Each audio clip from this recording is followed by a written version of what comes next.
Thanks for joining us today. My name is Monica Brito, and I am a mortgage consultant. I have been in the real estate and mortgage business for 15 years now.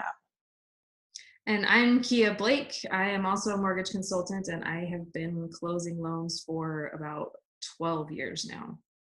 Awesome. Thank you for joining today, Keia. And what we're talking about today is actually something that people ask us a lot.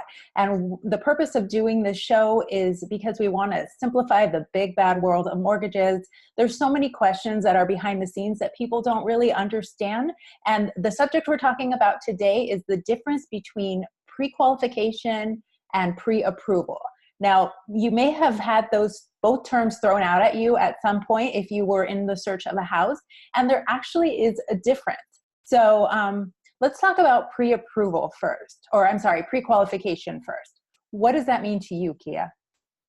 So a prequel is essentially you have a phone conversation with a loan officer, mortgage consultant, whatever you want to call them, and tell them verbally what your income is, what your credit scores are, where your down payment's coming from, and they are not physically viewing any of that information. It's just all over the phone and verbal.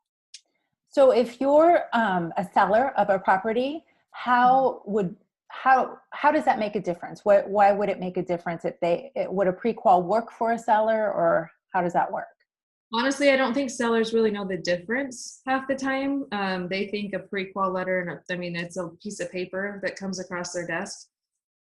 So unless it's been explained to them what the difference is, I don't know that they would know.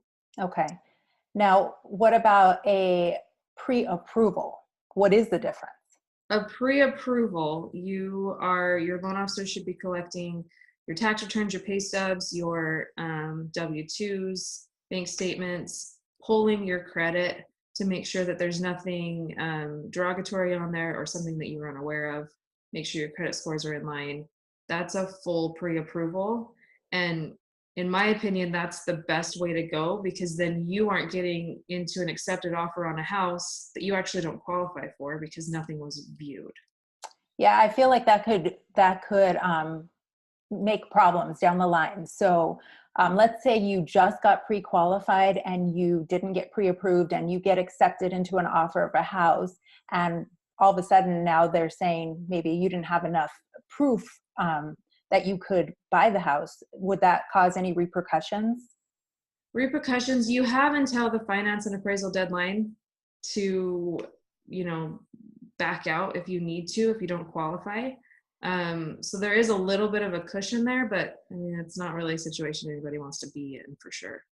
Yeah, and another thing that came up recently is with real estate agents, a lot of them actually would rather have a pre-approval versus a pre-qual. And there's a couple reasons for that. One is that they feel more comfortable working with the client.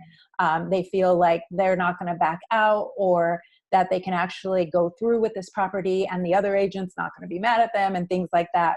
Mm-hmm. The second one that came up recently that kind of threw me off was for safety reasons for the real estate agent.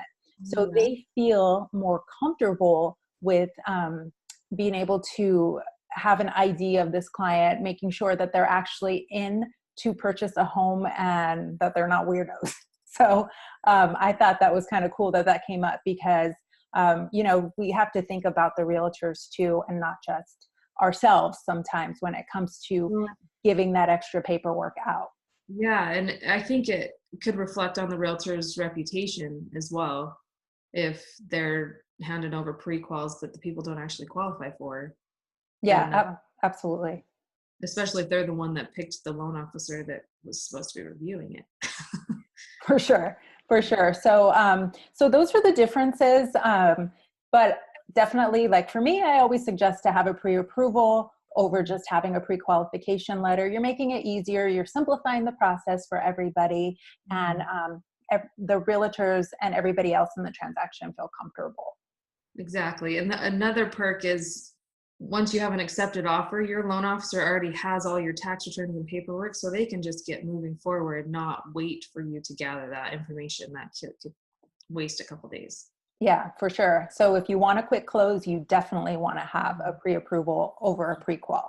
Yep. So that's our little subject for today. Thank you so much for joining us. And we are going to be doing these shows on a weekly basis. So just with short, quick, simple mortgage tips to help you buy a house. Thank you. Thanks everyone for joining. Thank you so much for joining Keia and myself today. Our goal is to help you simplify mortgages.